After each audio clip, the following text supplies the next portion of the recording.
About a month ago, I put a video out on the channel discussing the Zero EV 2030 mandate.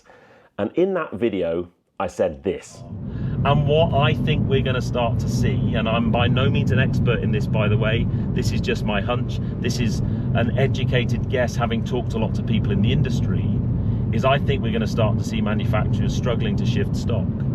And I think what we're going to see is in the next 2 or 3 years, I would be amazed if a big manufacturer, a well-known brand, doesn't go into financial issues and either go bust or get acquired by somebody else. And by big, I'm talking a VW or a Ford, you know, the big giants of the motor industry. Hey guys, and welcome to Petrol Ped. Now, after that video, I had a huge response. Lots of positive stuff, lots of negative stuff as well. But I thought I'd do a little bit more digging into that prediction, just to see what I could find. And what I found was very, very worrying. It didn't take me very long to find stuff. Lots of articles from lots of well-renowned publications. And this video is not about EV bashing at all. I'm keeping a completely open mind. I just have a huge concern that current market conditions and legislation are going to end with the demise of one or more really big car manufacturers. So let's dig a bit deeper.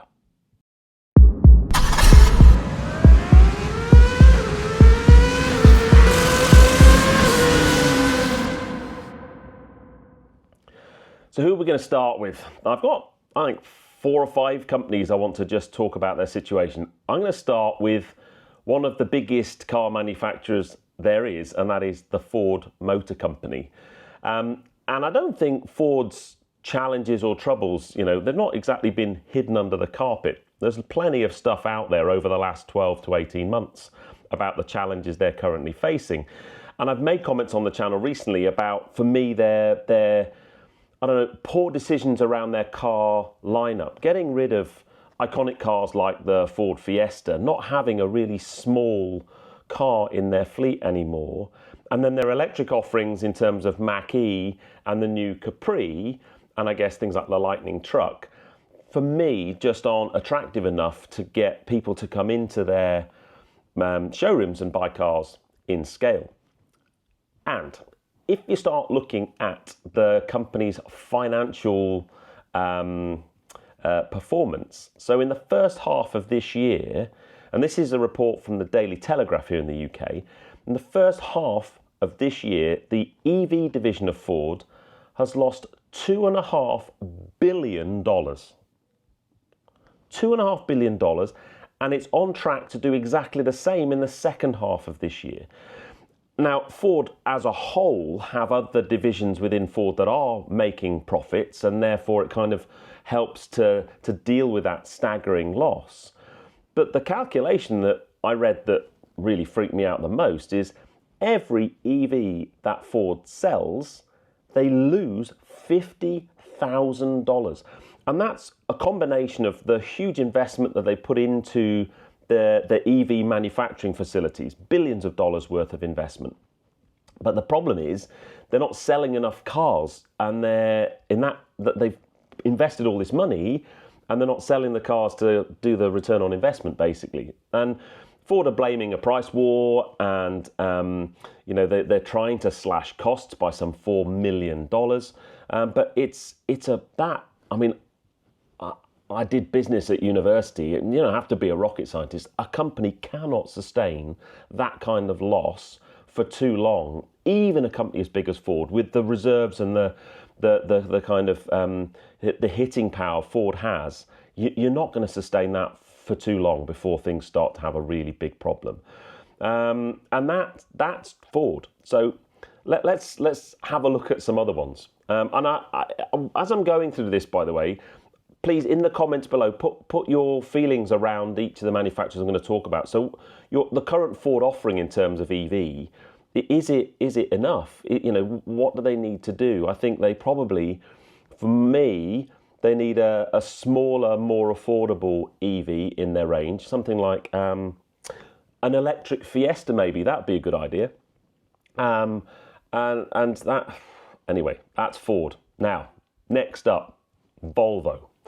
Now, this is a really interesting one. So, like lots of manufacturers, Volvo, a few years ago, like 3 or 4 years ago, made a statement that they were going to basically transfer all of their fleet to electric. And they pledged that by 2030 they would be fully electric, which ties into the ZEV mandate. Some manufacturers like Jaguar, they'd stated it was going to be 2025. Alfa Romeo have done 2028.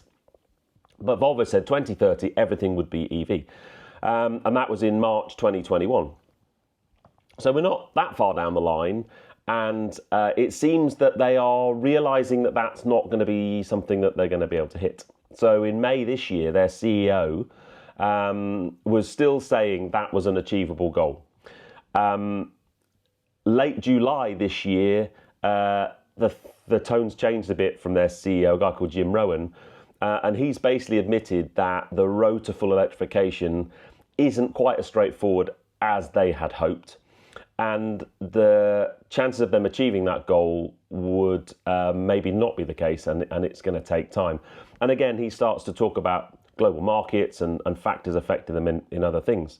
But by September this year, Volvo's revised its plans, and they have a new target now. So basically, things with a plug, so plug-in hybrids and electric cars, they're going to focus on those, but they will only account for sort of 90% of their annual sales by 2030. And they're the traditional kind of you're either going to call it a mild hybrid or self-charging hybrids, basically the ones that you don't plug into a wall. They're going to still kind of stick around a bit longer than they thought. So it's not the bad news that Ford have, but it's a really interesting example where manufacturers realised that it's not quite as easy as they thought to do this whole transition to all electric. And Volvo are pointing out things like sluggish progress on charging infrastructure, and that's maybe holding people back to make the decision to go all EV. In a lot of countries, the early incentives to buy an EV, maybe you get money off the car, or you get money towards a charger at home, or you might not pay road tax or the equivalent. A lot of those are being rolled back or removed altogether. And then also in some markets, we're seeing tariffs on EVs. So there's lots of reasons why they're pulling back. So in 2025, they're expecting the kind of plug-in stuff, so plug-in hybrids and EVs, to make up 50 to 60% of deliveries of cars, which is a little bit of an increase from what we've seen this year. But just to give you an idea, between April and June of this year, EVs only made up 26% of shipments from Volvo. So they're only making a quarter of their cars as pure battery electric vehicles. So it's an interesting one for Volvo. I don't think it's if you like, a business threatening thing, but you look at that and I can see that kind of thing happening with some other manufacturers as well. So if you look at people like Porsche and Mercedes and Bentley, they've all kind of scaled back their initial EV goals and kind of starting to not come out with excuses, but starting to say, look, this is not something we're going to be able to do. Now, Volvo make EVs, but their EV brand of Polestar, which they kind of separated out, and then they had the Geely Group, the Chinese investment group, come in. Polestar are the one for me that are in big trouble, and you don't have to look very hard. So the first half, the first half of this year, Polestar only shipped just over 20,000 cars, 20,200 cars, and that's a 27% drop from the previous year. And I guess the challenge Polestar has, they've got their three models, Polestar 2, 3 and 4. I've only driven Polestar 2, and it's a fantastic car. I drove one a couple of years ago with a performance pack with the Öhlins dampers and big brakes. It was really, really nice car. Very, very competent, very capable, nice styling. The interesting thing is most of those Polestar cars that are shipped are actually made in China, which is not a problem unless you want to try and expand your business into the US market, which is one of the things that Polestar want to do to grow their sales, is to go into the US. The problem with trying to do that is the US have a whole bunch of tariffs that they impose on things coming in from China. So basically they're making stuff in China and then they can't really get it in a cost-effective way into the US. So they actually started to produce Polestar 3 in the States, in South Carolina, to try and maneuver around some of these import duties and so on. So that's a big challenge from them. The other big problem is that Polestar, they've got Geely backing them and they've got lots and lots of money. The interesting thing is the Polestars are made on the same line as another Geely brand, which is doing okay and making cars at a much lower price than Polestar. So that's a bit weird. It's almost like they're kind of engineering their own failure, really. But and this is from Bloomberg, so again, another well-known source, and I'm going to quote it: since listing, the EV maker, that's Polestar, has repeatedly tapped into its largest owners for funds, the Geely Group, and that action cannot go on indefinitely as the company struggles to sell vehicles. It's a little bit like the Ford problem. They're pumping money in and investment in, but they're not managing to sell product out the other end, and that's just not a sustainable thing. And the challenge that anybody who's wanting to invest in a business or buy shares, if you're seeing a business that's getting loads of investment but they're not selling anything and you're not getting any return on investment, and you don't want to invest in it. And the challenge now is as of me recording this, the share price of Polestar is only at 68 cents a share, which is an all-time low. That is 83% down compared to last year. And over the same time, the S&P 500 has grown by 24%. So the S&P 500 is growing at nearly 25%, and Polestar shares have fallen by 83%. That's not sustainable. And the prospects of the company in terms of what their recovery plan is to say they're going to enter new markets, so France, Czechia, Slovakia, Hungary, Poland, Thailand, and Brazil, and they want to or forecasting to sell 165,000 vehicles next year from 20,000 this year. Again, that just doesn't. You don't look at that with any kind of confidence. It's quite amusing. In the Bloomberg article, they quote Lucid and Rivian, who have both basically gone pop, and both stated that they were going to do the same thing. I mean, even in 2023, Polestar only sold 54,000 vehicles. So there's how you can jump and sell 3 times as many vehicles. It's just not going to happen. So I think Polestar, put to one side how good their vehicles are, they've got big problems. We go, okay, well they're a big company, but they're not a company that's been around a long time. It's not, I made a statement in my video that a big manufacturer, the likes of Ford or VW, could well go pop. Well, let's have a look at Volkswagen, because one of the things that we're seeing at Volkswagen, which is, I've not got maybe so many numbers, but it's just an indicator that things are being really challenging for Volkswagen, is they're actually considering shutting down 2 of their German facilities, their factories. And that's the first closure ever in Germany that Volkswagen have considered since the inception as a business. And it's all to do with this transitioning away from fossil fuel powered vehicles, from petrol and diesel. So VW has informed the unions, basically, they're called the Works Council in Germany. So the unions that represent the employees, that it's looking at closing at least 1 larger manufacturing plant and 1 component factory in Germany in order to find cost savings worth billions of euros. The challenge with that is the union is quite a strong union in Germany, especially and has a lot of influence in VW. So if that upsets the unions too much and they start to have issues there, that's just going to exacerbate the problem, I think. And again, it just underlines that problem that these European manufacturers have of moving away from petrol and diesel into battery electric. Battery electric cars are expensive to make. The components are expensive, and the problem is they're just not selling in the numbers that they need to. So, you know, when you start to have a look at the Chinese manufacturers, you think, well, they're making quality cars, and there was some debate in my last video about whether you think Chinese brands are quality or not. I've driven quite a few of the different brands from China. They're good cars, but it's the price point they come in at. And you say, well, okay, the reason that the price point is like that is because of the amount of subsidy that the Chinese manufacturers get from the Chinese government. Because if you have a look at VW's margins on EVs, or margins on their cars now, they only make 2.3% margin during the first half of this year, compared with 3.8% a year ago. So not only are they selling less cars, but they're making less money on each car, and that again is just not sustainable. So how do you deal with that? Well, one of the ways is to maybe start looking at import tariffs on Chinese vehicles, and the EU has announced some additional tariffs. I won't give all the details, but they range from 17.4 all the way up to 37.6% on Chinese imports. And those Chinese imports already carry a 10% import levy.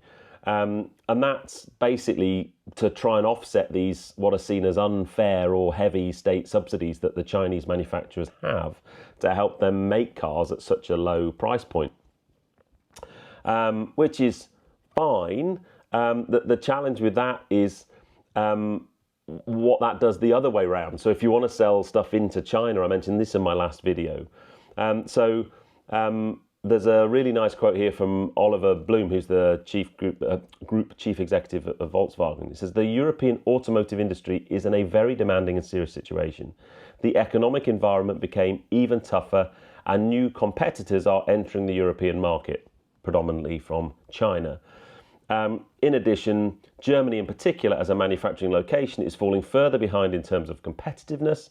In this environment, we as a company must now act decisively."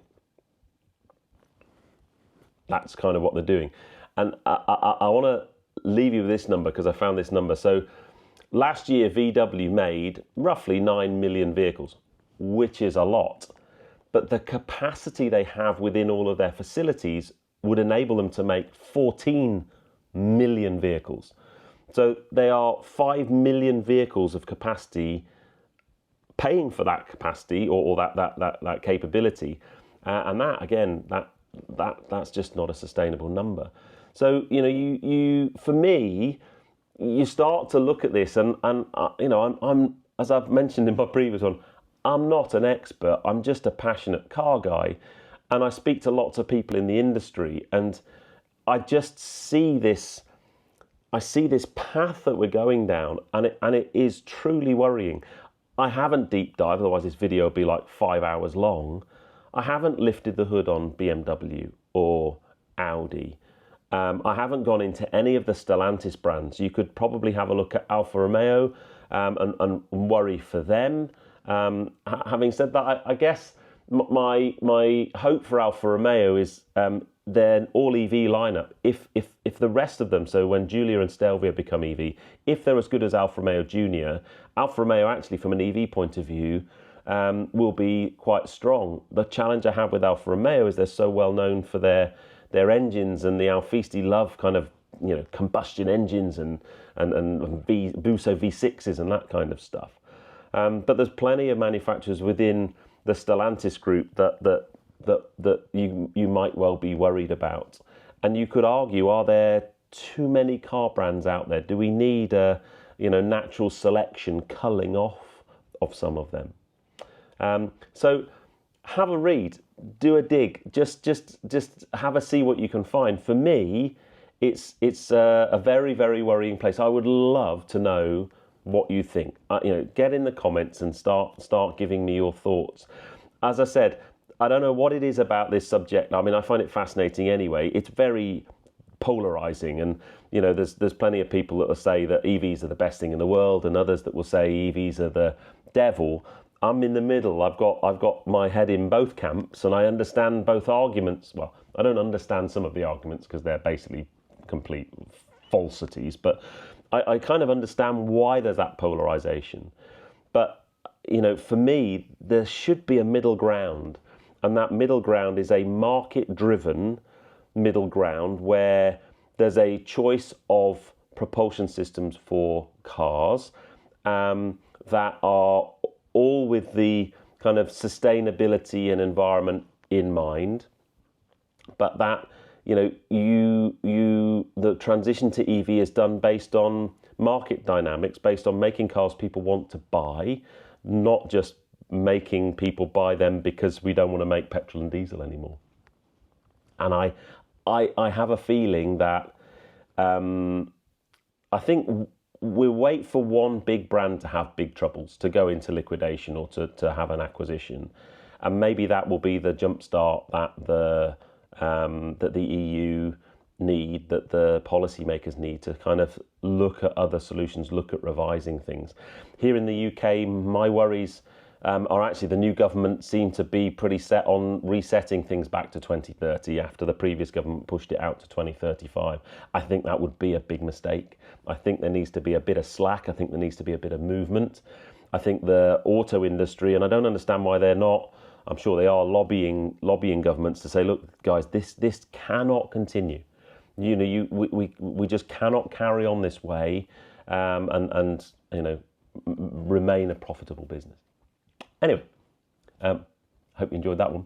I'm going to carry on doing some research, and maybe we'll do part 3. If you've got any particular brands you want me to have a look at, or any questions that you want me to follow up on, stick them in the comments. But for now, I hope you enjoyed that. If you did, give me a thumbs up. Comments below are always welcome. And if you haven't done so already, please subscribe to Petrol Ped for plenty more content to come. And I'll see you on the next video. You take care, guys. Drive safe.